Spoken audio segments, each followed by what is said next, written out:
Hello दोस्तों, I am नवीन और इस वीडियो में मैं करने वाला हूँ क्लास 9th का क्वेश्चन जो कि मैंने chapter surface area and volume से लिया है।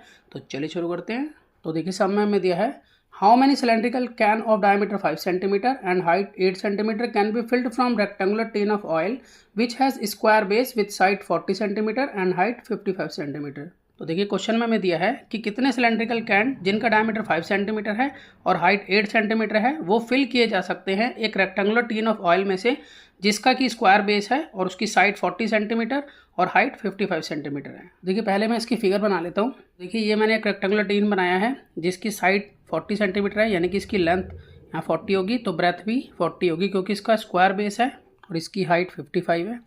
अब इस रेक्टेंगुलर टिन में जो भी भरा हुआ है उसको हमें सिलेंड्रिकल कैन में डालना है जिनका डायमीटर 5 है और इसकी हाइट 8 है और ये सभी सेंटीमीटर में है। अब देखिए हमें यहाँ पर ये नहीं मालूम है कि यहाँ सिलेंड्रिकल कैन कितने हैं, तो मैंने यहाँ पर 2 ही बनाए हैं और आगे डॉट डॉट लगा दिया, वो हम यहाँ पर निकालेंगे।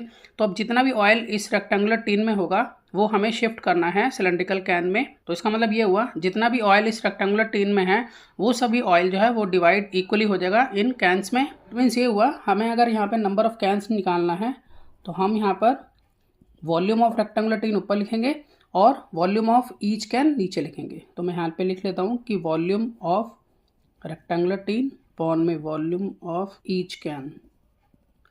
अब हम यहाँ पर जानते हैं कि रेक्टेंगुलर टिन है तो हम यहाँ पर वॉल्यूम ऑफ क्यूबॉइड लगाएंगे। तो वॉल्यूम ऑफ क्यूबॉइड होता है L/B/H।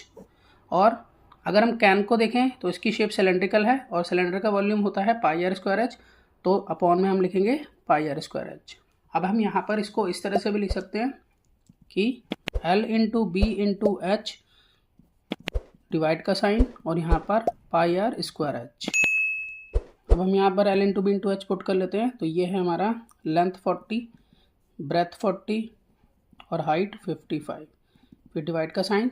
अगर हम यहाँ देखें तो पाई की वैल्यू यहाँ 22/7 और r, अब देखिए डायमीटर जो है वो 5 है तो हम इसको हाफ कर लेंगे तो रेडियस आ जाएगी। तो 5/2 मल्टीप्लाई 5/2 h देखें तो वो हमें 8 गिवन है। अब देखिए यहाँ पर डिवाइड का साइन है, ठीक है, तो यहाँ पर हम रेसिप्रोकल कर देते हैं। तो इसको लिखेंगे 40 मल्टीप्लाई 40 मल्टीप्लाई 55 और यहाँ पर मल्टीप्लाई का साइन बना देंगे डिवाइड को चेंज करके, और ये 7 मल्टीप्लाई 2 ये ऊपर चला जाएगा और यहाँ 22 मल्टीप्लाई 5 मल्टीप्लाई 5 मल्टीप्लाई 8। अब हम यहाँ पर इसको ईजिली सॉल्व कर सकते हैं कटिंग करके। तो यहाँ पर हम देखें तो 55 और 22 11 की टेबल से जाएगा तो 11 5 जा और 11 2 जा। इस 2 से मैं ये 40 काट लेता हूँ 20 पे।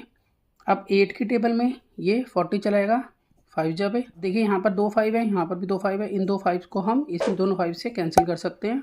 अब हमारे पास बच जाता है इधर से 20 मल्टीप्लाई 7 मल्टीप्लाई 2 मल्टीप्लाई 2। तो जब हम 20 × 7 × 2 × 2 करते हैं तो हमारे पास आ जाता है 560। तो हम ये कह सकते हैं कि 560 कैंस में ये ऑयल जो कि रेक्टेंगुलर टिन में था वो इक्वली डिवाइड हो जाएगा। तो मैं आशा करता हूँ कि आपको सम समझ में आया होगा। इसी तरह के बहुत से सम्स क्लास 9th के लिए पहले से अपलोड है, आप उन्हें देख सकते हैं। तो मिलते हैं नेक्स्ट वीडियो में और नए सम के साथ, तब तक के लिए गुड बाय।